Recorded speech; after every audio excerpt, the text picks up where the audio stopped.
Hey, this is Jody Roundhouse here with part two, the Venezuelan potential proxy war, breaking news. I'm sorry I got fat.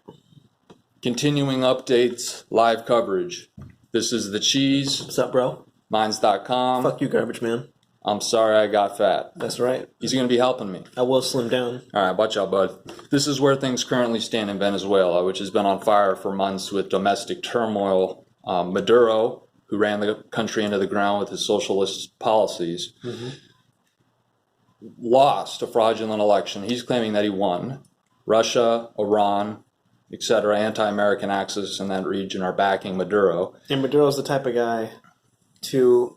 He pulls like some weird Stalin shit. Well, he'll film himself having like a great meeting before the crowd, but then the camera turns around, there's nobody there. Yeah. Yeah.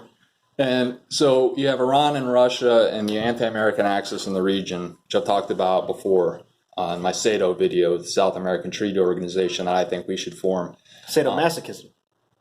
They are, well, it looks like things may pop off because where things currently stand, now this has been the case for a couple of months now regarding Russia and in Iran. Publicly declared, Russia has, as of right now, on the ground in Venezuela, and they have had this for at least a month or two since my last video on the 29th of January. Oh yeah, by the way, I need to date this. Today is March 20th, 2019, just so we can keep on track. 9:15 p.m. Something could pop off tomorrow, so we need to date this in case we end up wrong. There are publicly declared Russian heavy strategic bombers, heavy lift military transport planes, and at least 400 Russian troops or, quote, mercenaries, so that Putin can save face if they're massacred. They're currently on the ground inside of Venezuela. Iran is currently sending a small naval fleet across the Atlantic to sit off of Venezuela's coast for at least 5 months. They're going to do a rotational basis. You see how they're creeping into our crap, with Venezuela being the main choke point? Trump has been recently landing huge cargo ships or huge cargo planes full of aid. No one's really sure what it is. Publicly, it's like water and food and all that, but we really don't know. Recently, there's been talk among Congress and everything of sending U.S. troops into Colombia to sit on Venezuela's border. At the same time, Brazil's newly elected pro-Trump nationalist president, Bolsonaro, he's talking about, there's been talk of him wanting to send troops to even invade Venezuela potentially due to an increasing flood of refugees. Ostensibly, that would be his reasoning for doing so in support of the pro-American alliance in the region. Right.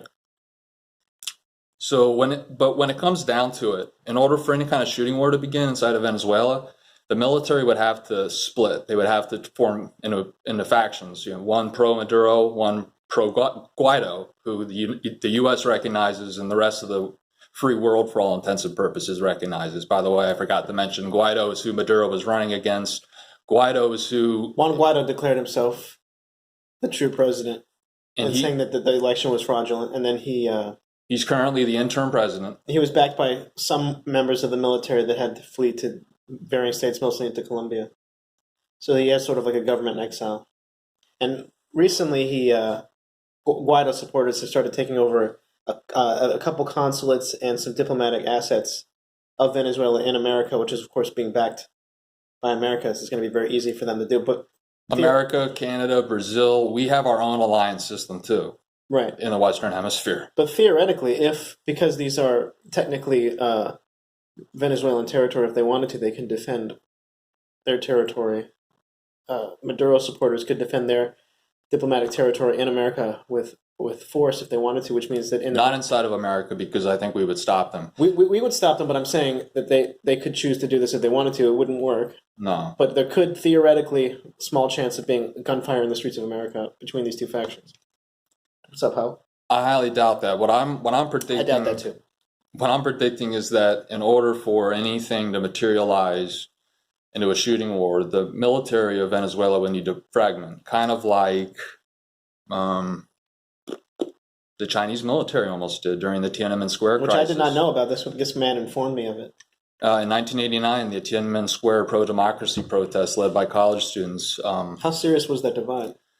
It was very serious. Let me tell you what happened real quick. Tiananmen Square in 1989 in China, in Beijing, some pro-democracy students led protest, and it was building speed where they were getting a critical mass, where the Chinese government was getting scared. I'm also achieving critical mass. So what they did was, please let me just spit this so we can move on, because I don't want the video to go too long, because you crackers probably won't even watch this. All right, so we're gonna watch it, and our friends will. And we have the cheese undulating in the background, so that's I'm good. not undulating. Okay, so what was I just talking about? Oh yeah, Tiananmen Square. Okay, so the Chinese government pulled the Chinese military divisions that were based in and around Beijing out of the region, and they replaced them with military divisions that were brought in from Manchuria in northeastern China. And the Manchurians, or the northern Chinese, consider themselves different culturally from the southern Han, and they're sort of like the roughneck Chinese. They're more hardy. Brutal. Yeah. More brutal. More Mongol and Manchurian stock. And their families didn't live in Beijing, whereas the divisions that they pulled out of Beijing, their families lived in Beijing. Therefore, the divisions that were based in Beijing would have been more sympathetic to the democratic protesters. Therefore, the Chinese Communist government withdrew those divisions. They brought in the Manchurian divisions, who had no real skin in the game when it came to the citizens of Beijing. Who was the Manchurian candidate? Was that Denzel? Yep. Okay. So what ended up happening, the Beijing units were pulled out, Manchurian units were brought in. My mom says I look like Denzel. Let me finish real quick. Sorry, I'm throwing you off base a little bit. Yes, you are the cheese. Okay. He's the cheese. All right. After the massacre at Tiananmen Square, where hundreds of students were killed, you got the guy laying on the ground with the tank and everything. Nice.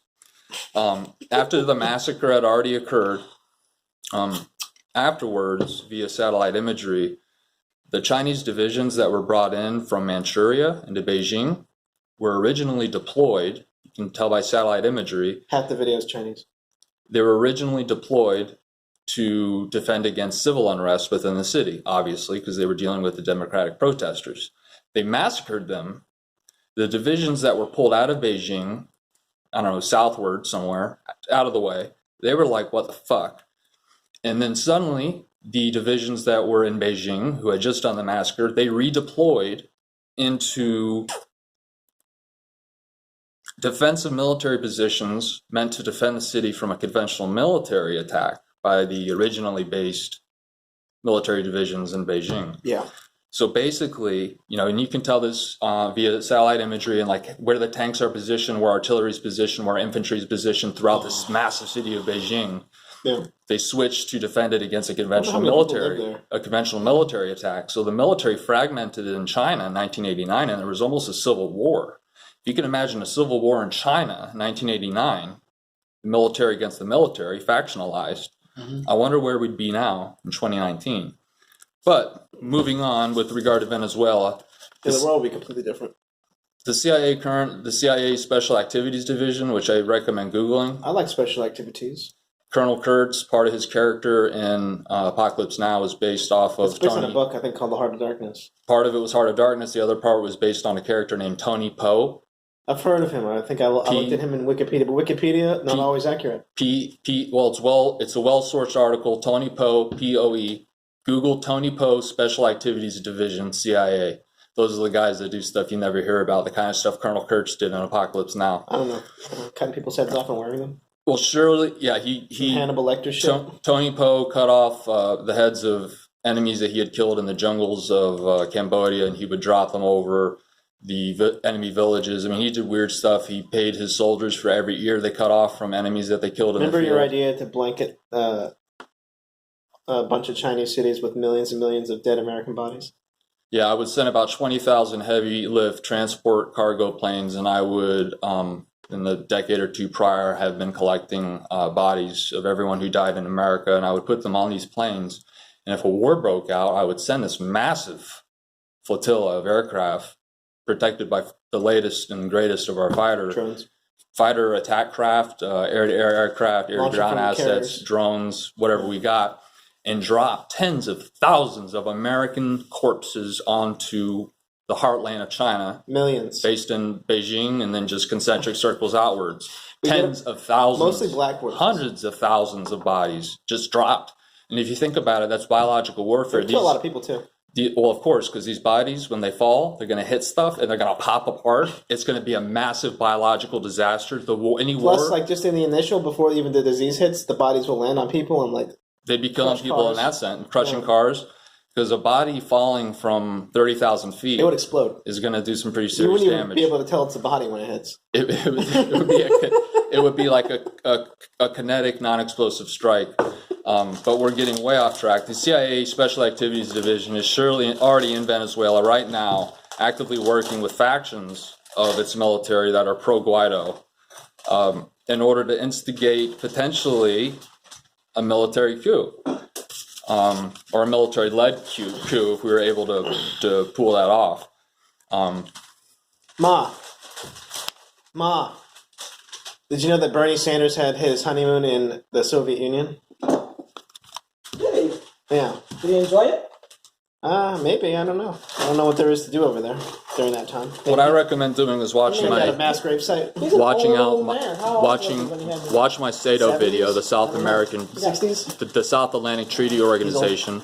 Check that video out, and that will kind of back up everything that we've been talking about now. Chinkais. Scandinavian. We used to think that he was part Native American, but he took a DNA test. Who knows how accurate that is? Because they switched him from 40% Scandinavian down to like 10? 3. 40 to 3. But I'm 68% English, and the Scandinavians conquered So where do you England. get those Chinkais, bro? The Scandinavians, obviously, because I also have high cheekbones, and the shape of my skull is Scandinavian. My eyes are kind of not the eyes themselves, but the eyeballs. Do you see the shape of my skull? It's very Scandinavian.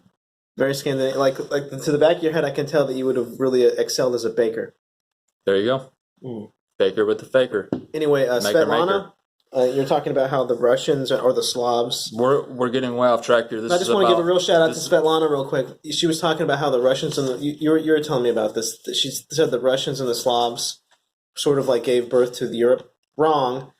Russians Slavs originated in the four zones of Russia. They were a backwards people, probably like during the time of like Rome. They were probably using stone tools and shit like that, and they were picked on by the Mongols, different Turkic tribes, and the Scythians of the area. To eventually, where they figured out how to ride horses, so they started going out onto the steppe, and they assimilated Mongol culture.